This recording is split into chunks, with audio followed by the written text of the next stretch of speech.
really cool to orange pill an island and to even say that you orange pill an island. So one of the biggest challenges is to have someone care about Bitcoin enough to sacrifice their time to learn about Bitcoin. Bitcoin is scarce, but your time is more scarce. The thing is, like, there's this mentality of people like not spending your Bitcoin. At the same time, if we do want to reach mass adoption, you need to spend your Bitcoin. I think like when I'm gonna be done and be like, okay, I can move out of the island, will be when. Vamos. Isa, welcome to the channel. Finally, we are doing this. How are you doing today? After like 6 months, we're finally doing this. I'm doing amazing.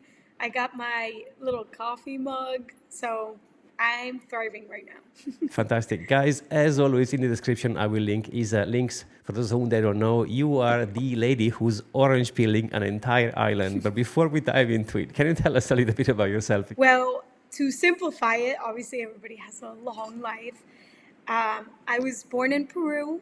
I moved to the States with my family when I was like around 8 years old. I lived there until I was about 26. And then I decided to orange pill an island. I moved there about a year ago and I'm loving it. You know, the island life is amazing. It changes your perspective. And I found Bitcoin when I was around 23 years old, and it changed my life. Bitcoin changed my life and everything. I honestly don't know what I would be doing. And me and my boyfriend talk about this a lot. What would have happened if I'd never stumbled across Bitcoin? Like, I have no idea. Where the idea to orange peel an entire island came from? Well, the thing was, like, me and my boyfriend were long distance for around like 5 years. And we decided to move in together, like, especially in the same city, because I was in Miami, he was in Cancun, and he had like a restaurant in Isla Mujeres and a hotel. So I'm like, okay, everything I did was online, you know, my production agency, everything I was doing was virtually, like I could pack up and move. I have this thing, obviously, growing up in the States, this mentality of like, you never give everything up for a man and you need something of your own. You need to be sort of like independent. And I was like, yeah, I get that. You know what I mean? Like, if I'm going to pack up and move, I need something there because if not, I'm never going to feel at home. So I prayed a lot about it. And for some reason, I remember I was walking down the streets of Miami and the idea, I was like, wow, it would be really cool to orange pill an island and to even say that you orange pill an island. So I remember tweeting about it. I'm like, I'm going to bookmark this tweet and I'm going to retweet it when I orange pill an island. And that's how like the idea started. And for some reason, life just started putting everything in my path to do it. So I ended up going to like 4 months later after that tweet, I went to do a documentary in Peru about Motive. Motive, they have this initiative to orange pill they've created Bitcoin circular economies in 17 different cities. And they're also teaching the people that live there about, you know, they teach them English, they teach them how to use a cell phone. Some are teaching them how to write, how to sew, how to bake, how to be entrepreneurs. So Bitcoin is sort of like this small sliver of it. It's just an arm, like an octopus arm. That's how I look at it. And when I saw everything that they were doing, how they were helping these people be better, I was like, I want to do that on the island. So this was December, and 2 months later, I packed everything and I moved to Isla Mujeres to try to start that and try to make a difference in Isla Mujeres. And yes, now we're here. I bet there's been a ton of challenges, but what is the top three? Number one, for sure, is trying to find students to learn about Bitcoin. When I moved there, I was like, oh yeah, everybody's going to want to know about Bitcoin, especially if I'm doing free classes. But the thing is, nobody knows about Bitcoin and nobody cares to know about Bitcoin. So one of the biggest challenges is to have someone care about Bitcoin enough to sacrifice their time to learn about Bitcoin. So finding students that want to learn is definitely one of my top ones. Another one is merchants. Trying to get merchants to accept Bitcoin is hard because it's just draining. You have to go knock to every, you know, you literally have to knock on everybody's door and be like, hey, you want to accept Bitcoin? You kind of feel like an evangelist. You know, those people? Even when I'm doing it, I'm like, damn, I feel like from their perspective, they're like, okay, this is weird. Why would someone want to help me out of nowhere accept Bitcoin? Like, what? I would say like the third one is sort of like trying to gather funds because since my classes are, like I said, it's hard to find people to care. Their sort of incentive to come is I pay them in Bitcoin for attending the classes because if you ask me, Bitcoin is scarce, but your time is more scarce. So for them sacrificing their time when they're adults, especially like they have, people that rely on them, they got to like feed their family, they have to work. I can't just be like, hey, come for 2 hours a day or like give me 2 hours of your day so you can learn about something that you don't even care to learn about. Yeah, I pay them for coming to the classes because of that. That would have to be the third most challenging. So finding students, merchants, and getting funding. Do you have a program for someone who wants to come and help you teaching? For example, if you want to come and teach a class, Oh my would I God, be able to? please do. Yes. There has been a lot of Bitcoiners that have made their way to Isla Mujeres. We recently just had Bitcoin Larry. He's been a follower of the program from day one, and he was in the ninth class. I teamed him up with one of the students. The only issue that I see is like it's hard because the students speak Spanish. Not most, like, they don't know English. So if you speak Spanish, it would be even better. But, you have me as a translator. So I really love when Bitcoiners come and help out because it makes the students realize that it's something bigger and greater, which is why I'm trying to organize something on the island so they can see the network and how big the community really is outside of Isla Mujeres. That's a really good point, actually, because specifically on island, you're kind of isolated, right? And you maybe don't Yes. realize how big it is. And if you do have a Bitcoin address for donation, please send it over on Twitter, and I'll put it in the description so people can send sats to support the orange peeling mission, you. which is super cool. And have you seen a difference in the few, let's say, ever since Trump has won the election? Is it becoming easier to orange peeling the island? No, the only difference that I noticed is mostly with foreigners. When foreigners come to the island, most of them, not most of them, but I've seen a couple that are like, oh, Bitcoin.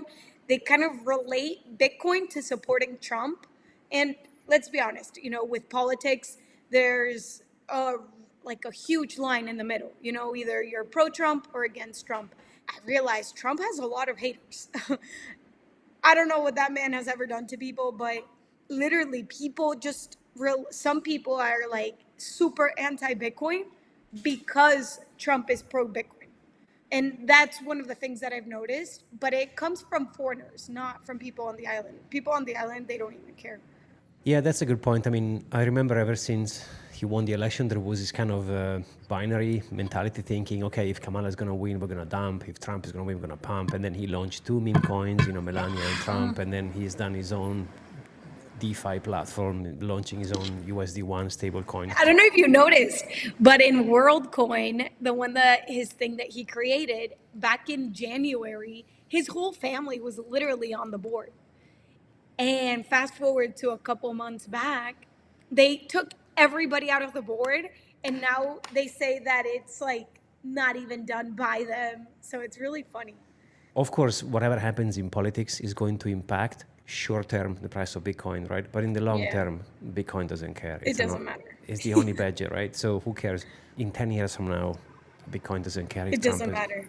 That's something important to remember to people. Do you play the cycle? I mean, we've seen so far those 4-year cycles, right? And you, like me, we are all Yes. in Bitcoin. I have next to no fiat under my name, and most of the time I'm thinking, okay, do I need to sell a little bit more when we pump, so I have a little bit of a cash in my bank, or and I've gone back and forth with this because, of course, there's going to be a time where it's going to be more convenient. I don't sell when it's up, but the thing is, for some reason, every time the price sort of dumps, I have to do like a big payment to someone because I normally tend to do, like, for example, the tuk tuk we purchased. I bought it when Bitcoin was like at 60K. And then 2 weeks later, it went up to like 80, 90. I was like, oh my God, if I would have waited. I charge sometimes with Bitcoin. I'm like, oh, I need to charge when the price is lower. But at the end of the day, I don't think about, like, if I don't need to sell my Bitcoin for something that I need to do now, I won't do it. I really don't think about it like that. But I'm not really a financial person. I would not consider myself financially responsible. I 100% feel you, right? Because there are moments in which whenever you're plugged into the Bitcoin standard for real, like whenever your life is in it 100%, it changes everything. And I also do believe we have to spend the Bitcoin. Otherwise, what's the point? Like, 100%. I understand what Michael Saylor says. You do not sell your Bitcoin. Okay, of course, if you have a job who pays you in fiat and you only invest a small amount every month, you DCA into this thing, you don't sell it. Of course, you don't sell it. On the contrary, if you're plugged in 100% like you and me, you have to sell it. Otherwise, how the hell are you supposed to pay your rent and petrol for the motorcycle or buy the tuk-tuk or equipment you need for your business, whatever it might be? The thing is, like, there's this mentality of people of like not spending your Bitcoin. At the same time, if we do want to reach mass adoption, you need to spend your Bitcoin. That we have to test out the system. Like, what do we expect? 8 billion people to be onboarded into Bitcoin and have no issues. In an ideal world, yes, everything would be perfectly fine. But at the end of the day, we need to test it out. We need to see what works, what's the easiest way. Like, for example, on the island, many people don't have IDs. So I wish I could give them all these options for, to purchase Bitcoin or to use Bitcoin. Like, there's this app called Swapido where you can literally change Bitcoin into pesos and you can sell and buy through other merchants. But the thing is, many of them don't have IDs. So, which is a good thing, Many of the products like that I teach them are non KYC, but that's the thing, like, how's it going to be in the future? Because nowadays, to purchase Bitcoin, like, for example, in America, most of the ways that you can buy Bitcoin is KYC Bitcoin. I don't know, there's things when you're testing it out in these Bitcoin circular economies or trying to build one, you realize all sort of like these barriers and these misconceptions that are actually in the Bitcoin community that not many people are aware of or want to even think about it. They straight away start attacking people. Like, for example, lightning payments are not Bitcoin and all that stuff. At the end of the day, it's like, how are you going to explain to someone to literally have their Bitcoin off chain when like the fees are extremely high and they not like they don't have the competence, but it's really hard to have someone and to teach someone about having your Bitcoin on chain. Do you have any business who pays employees in Bitcoin on the island yet? No. But we do have a waiter who asked their business to get paid in Bitcoin. So that was a huge step up. It was a student from one of the classes. After he graduated, he went to his boss and he was like, hey, can I please get my allowance in Bitcoin? For example, right now, like, I pay when I hire the students, like, normally after they graduate, I hire them to do certain amounts of work. In Isla Mujeres, they have this anti-saving mentality. They don't like to save at all. And we have one of the students, his name is Danny, and he has a kid. He has a 2-year-old kid and his wife. And he asked his workplace to give him an advance for, for expenses. And when that came to my attention, I was like, why don't I hire him? I have stuff for him to do. Like, I can pay him, but he can work for it For example, he's going to paint like a whole room. You know what I mean? So I'm paying him in Bitcoin, and I'm teaching them how to use it as a currency, and like giving him different options. Like, okay, you're getting paid in Bitcoin.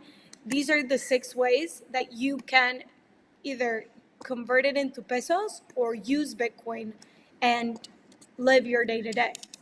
That would have been one of my questions, because I guess one of the challenges I can think of is when someone understands Bitcoin, right? And they think, oh, this thing is going up in value, so I don't want to necessarily spend it, or I don't want to spend it all into things maybe I don't actually need, because that's how it works, right? We buy stuff we don't need with money we don't have, Yeah. aka credit cards. That's a society mentality. Maybe not in an island as much as into a big city, but that's the lifestyle nowadays we live into. We have multiple things of everything. So maybe having that kind of mindset, which is, hey, only spend this thing for the good stuff, because in 10 years from Yeah. now, this is going to be more valuable. So are they understanding That's that? one of the things. So let's be honest. On an island, it's complicated to spend your sats. So, I mentioned earlier that I pay my students sats for attending the classes, and that has inclined them to save. So there's not a saving culture in Isla Mujeres. They literally live day to day, and they spend more that comes in. For example, like Danny asking for to pay his rent and stuff. He doesn't have that money, but he's already spending money he doesn't even have. There was a student called China, and I would give her sats, for attending the classes and everything. And she has like cancer. So she ended up using the sats that she stacked during like the 10 courses to pay for her studies. So she waited for the price to go up, and she's like, "Oh my goodness, I have enough to pay for my studies." Sold what she needed, left the other portion in it to pay for her studies. And I've talked to her about it, and she's even mentioned, like, she's like, honestly, like, what it's taught me is this is money that I'm going to save for my grandkids. At Originally, she's like, yeah, I have life support, but still, like, every little bit helps. And Bitcoin has sort of like opened her perspective on all of this. Another case that we have is Tomas, one of the taxi drivers on the island. He started accepting Bitcoin as a form of payment, and a ton of Bitcoiners started coming. So he was getting, paid in Bitcoin. And since it's sort of like a hassle to change it, like they don't go to the places that accept Bitcoin to use their Bitcoin. They just like let it and sit there. He ended up getting into a car accident, and he didn't have the cash to pay for it, but he did have the Bitcoin that he was earning because he didn't spend it. So he was able to, sell his Bitcoin for fiat, but he was able to pay for the car accident, and it didn't affect him. It might be easier for them to understand, hey, move these aside and then do your life, use the pesos, whatever Yeah. currencies in there. And if something happens, this is your parachute, but you technically don't want to touch it. Have you seen an increase of awareness in the island ever since you started the program? A lot of the help comes from the Bitcoiners that make their way into Isla Mujeres, because they help out a lot. It's different if they only see me and they're like, hey, Bitcoin, Bitcoin, Bitcoin. But when they see other people, other foreigners ask about Bitcoin, they're like, oh, it's kind of like starts a light bulb, like, oh, you know, tourists want this too. It's a demand for it. And once they start realizing that there's a demand, they start opening their eyes and they're like, oh, I've already heard about it. Turns a light on in a way. I'm not saying like, oh, everybody's like pro Bitcoin on the island. No, that's not true. We only have 18 or 20 places that accept Bitcoin, and about 130 properties that you can either rent or buy using Bitcoin. But still, we have a long way to go. There's 200 to like 300 places that we need to orange pill. So when Bitcoiners come, it's like they, they talk to the taxi drivers. They're like, hey, do you accept Bitcoin? And they're like, oh, I've already heard about it, but no, we don't. So they kind of realize that they're missing out by not accepting Bitcoin. Yeah, that makes sense. I mean, you can try and stimulate the economy by inviting people over and say, "Hey, do you accept Yeah. this?" You know, and then one day or another, okay, let me download the wallet. Damn it, because I'm missing out. That's a good point. And how big are the classes? How many students you have? It changes every time. I wish I could tell you that I have a solid like 10 students, but this season we have 5 students that are, 2 of them have come back from last class, from last graduation, which is China and Ezequiel. They want to keep learning. And we have Dani, Jos, and Estrella. Those are the ones that are going to graduate. We have like 10, 13, but it's hard to get them to come to all 10 classes in order to graduate. Do you go to school and campaign in the local school? How do you find them? I want to, I really do. It's on my like to-do list, but one of the things with the island is you need to build trust. It's all about trust. You know, I'm a foreigner, so it's this huge barrier. They have to see that I actually care and that I'm actually, you know, like a nice person, because many of them are all super loyal and they don't let outsiders in. So I have to be inside their community and like for them to trust me and know that I'm not trying to scam them, because many of them have been scammed before. It's crazy. The ones that least have are the ones that get scammed the most because of these stupid online robots that are like, hey, you know, there's a cryptocurrency. I can make you 100% of your profit. And they fall for it because they need the money the most.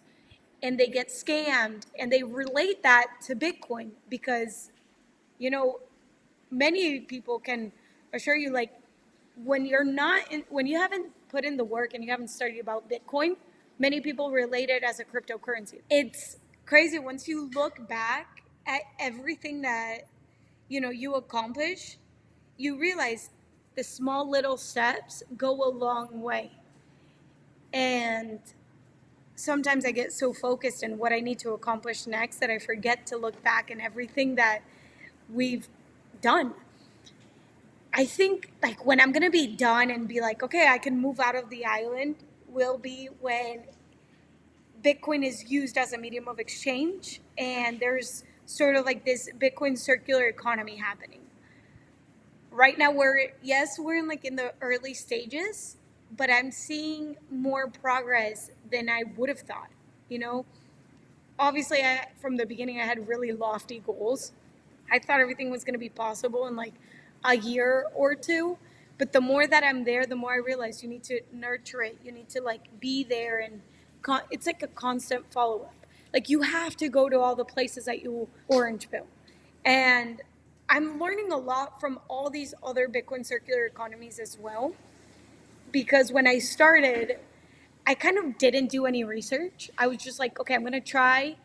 We have a saying in Spanish that is like chicle y pega, where you throw a piece of gum on the wall and you'll keep throwing the gum on the wall until it sticks on the wall. That was kind of my mentality. Like, I'm going to try everything and see how it goes. But I realized there's actually like a Bitcoin circular economy white paper. There's these there's like over 13 Bitcoin circular economies around the world that have gone through similar experiences as I do. And their mentality is like they kind of have taught me from their mistakes. Like, for example, Bitcoin Beach, one of their biggest tips was to orange pill merchants that are in the same area, because it's easier to do that than to go all over the place and do one here, one here, one here, one here. So in the beginning, that's what I was doing. I was like, I wanted to have, a like Bitcoin places all around the island. They would be scattered, but that's not beneficial because they don't like it's one, it's harder to go to all of them, and two, they need to see, like, for example, when tourists come, they can have like this designated area where they will go and they will spend their Bitcoin. So I have to change my gears from that biggest milestone was the graduating class that we did last year. We're going to have another one this year, but that one was a huge milestone to have the students complete 10 weeks of Bitcoin education and to have 130 places accept Bitcoin, like to rent or buy. The other, like, there's just like multiple milestones. I You know, know. like obviously, like I even talking about other milestones is like I want to build a Bitcoin cafe, so I want to kind of like have everything priced in Sats. I'm kind of like once I accomplish something, I move on to the next and the next and the next. So that's why I'm like having a hard time looking back at everything that we've already accomplished. I know. I've been a massive follower of the all the beautiful stuff you guys have done. I remember when the tuk-tuk arrived, you lost it. Oh my God, we had the Oh, tuk-tuk, which has been painted by the local guy. thank It's you. incredible. I've seen also the gym, right? You guys have worked on. It's Yes. amazing. Yeah, the gym was honestly one of the coolest things ever because the gyms on the island were not the best. So we saw something like there was like a huge, opportunity for all the Bitcoiners that were coming on the island because health is a huge aspect, you know, especially in my life and Claudio's life. So we decided to build this gym for Bitcoiners. And the idea is to have sort of like these retreats where people would just come into the island and they would get away from everything. You could work and you would be isolated, and there would be nothing to hold you back from being the best version of yourself. Since we built it, Bitcoin Sports Network even reached out, and we're actually going to have our Bitcoin Fit Games over in October. So we're going to have all the Bitcoiners from all over the world come and compete to orange pill the island, to show off their fitness and to show off their Bitcoin knowledge. The idea was to have like families, and you will divide each family with teams, and at the end, the winner, the grand prize is they will get Bitcoin, but they would have to donate it to one of the merchants so they can evolve and become a better. And I know you are a globetrotter, so where are you going next? Yes, next we have the Bitcoin conference over in Vegas. That's the next one. That's going to be wild. Yeah, So, I know. I am. I think I will be there. I'm finalizing a few things, but if not, are you also attending Hong Kong in August? Hong Kong in August. I want to. I haven't had any plans to, but I would love to go to Hong Kong. I'm a last minute person, so Yeah, same. I'm terrible with planning, yeah. but I know we are both going to Prague, right? You also going to Prague? Yes, I'm going to Prague too. So I'm Fantastic. excited for Prague. Exactly. I know I will see Oh, you and there. Alaska. Yes. Are you Alaska? going to do Alaska? Yeah. I d- There's a Bitcoin conference in Alaska in July. oh, wow. I did not know about that. It's a different organization. It's going to be my first time in Alaska, so I'm super excited for that. Also, in the guys they do Prague, they are going to do Washington, I think in One in September. DC, right? Yeah, Yeah. I saw that. Too many conferences all around the world. I'm like, y'all need to like relax. Can we please just stay in one spot? I will definitely 100% see you guys in June in Prague for sure. In June, yes. That's And 100%. maybe Vegas. Maybe Vegas, and damn, Alaska Yes. looks interesting, so I'll look into it. Yeah. I know you have a hard stop, so I'm gonna let you go. But thank you so much, Isa. It's been an absolute pleasure having you on the show. Really appreciate you coming All here and right. telling Thank you, us Mr. M. about your mission. Again, guys, I will link in the description all the details. Make sure to donate some sats if you can, because we need to support this beautiful initiative that you guys are doing over there. I will definitely come and see you soon. And we'll do one there. Exactly, in person. No, thank you so much for having me and for giving me the opportunity to share my story and everything that I'm doing. Gracias, Isa. I'll see you soon, okay? Gracias. Ciao. Bye.